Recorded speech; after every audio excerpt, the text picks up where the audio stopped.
Good morning, everyone, and welcome to Friday morning, Friday the 13th. And what do you know? Stock index futures are currently trading below fair value. Now, my original topic today was to follow up on Wednesday's bearish reversal day.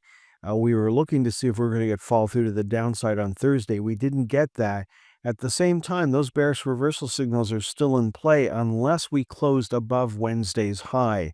So that's what we should have been talking about this morning. But what we're going to talk about is Israel's attack on Iran, which happened last night, and it's put some volatility into the futures.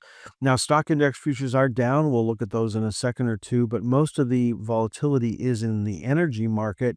And one of the things it's going to do is spike the price of gasoline. So if you have some room in your tank, you probably want to go out there first thing this morning and fill up before the gas station gets to raise their prices.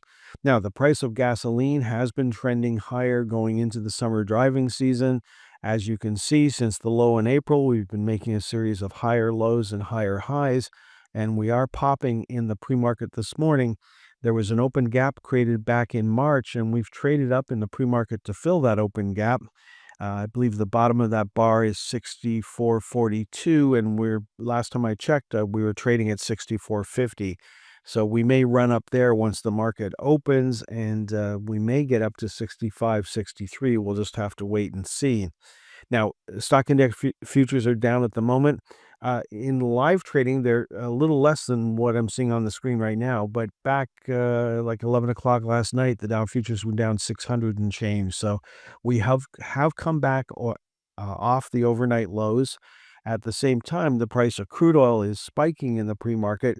It is currently way up there, just below $75. So a 7-8% gain in the pre-market, and that is probably going to help the energy sector stocks. There's the iShares Canada Energy ETF, and it is currently on a buy signal right now, making a new high for this move. So 1875, if we take out the late March high, 1875 would be our next target to the upside. U.S. energy stocks were up yesterday just slightly, but they're trying to break out above the May highs, and they're currently trading up at that level at the 89.53 level in the pre-market on Friday morning. Now, the price of gold is up this morning. It's trading back up at the 34, 37.50 level, so not a major move to the upside. In fact, the gains that we're seeing in the pre-market are similar to the gains that we saw yesterday. So not a big breakout for the price of gold coming into Friday's trading action.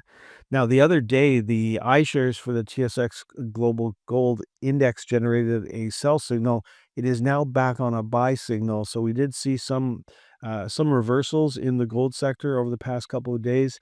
There is Agnico Eagle. It generated a sell signal the other day. It's back on a buy signal. That is also true for Kinross. Now, when we look at the GDX and the 2X Bull ETF, neither of those generated sell signals the other day, and stocks like Barrick, B2 Gold, New Gold, Oceana Gold, all doing very well at the moment. Now, with all that positive energy going into the commodity sector this morning, you'd think the TSX would be able to hold its own on Friday, but it may not be able to. For the iShares for the TSX 60, we're looking for a close below 39.62. We're still stuck to the 39.84 level. Looking at the Vanguard Canada ETF, which was up just under a third of a percent yesterday, looking for a close below 53.92. And we were trying to get to 54.69, got as high as 54.60 yesterday.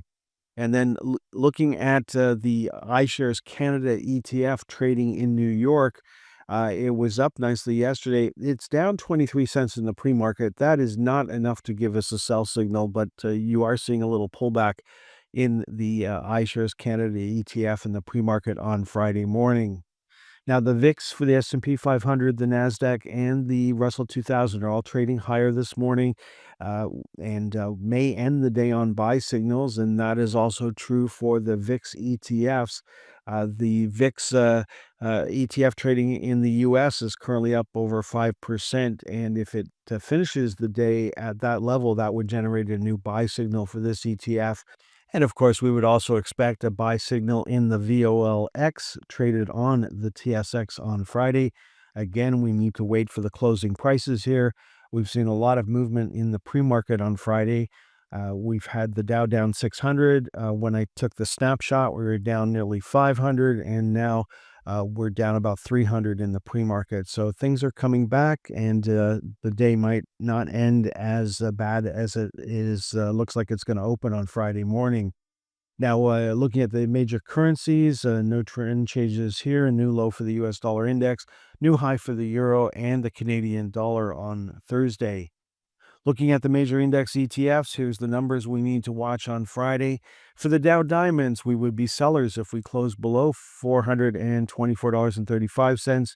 For the S&P 500 ETF, we're looking for a close below $593.56. We still closed above $600 on Thursday. Then looking at the Nasdaq 100, we need to close below $524.27. And for the Russell 2000, we're looking for a close below $209.05 on Friday to give us a daily sell signal. Okay, folks, that's all for this morning's presentation. The volatility we're seeing in the energy sector is still there. We've got gold up about $50 in the pre-market. At the same time, the stock index futures have been able to come up. And right now, looking over my shoulder, the Dow futures are down about 320 points. So not as bad as we were earlier. We're still expecting to see some selling at the open, but certainly not a major aggressive selling that anybody needs to be worried about on Friday morning. Have a great day. Next time you'll hear my voice, if you remember, is on Sunday. Otherwise, we'll get back to you again on Monday morning, and we'll take a look at the most actively traded stocks from Friday's trading action. Thanks for tuning in until the very end of today's stock market timing educational video. If you found the content valuable, don't forget to express your support by hitting the like button, leave a comment, sharing with your friends, and subscribing to our channel for more insightful updates. Remember, in the world of stocks, timing is crucial, and following the trend can be your greatest ally. If you would like more information on how we can help you better time the stock market, please visit theyuptrend.com.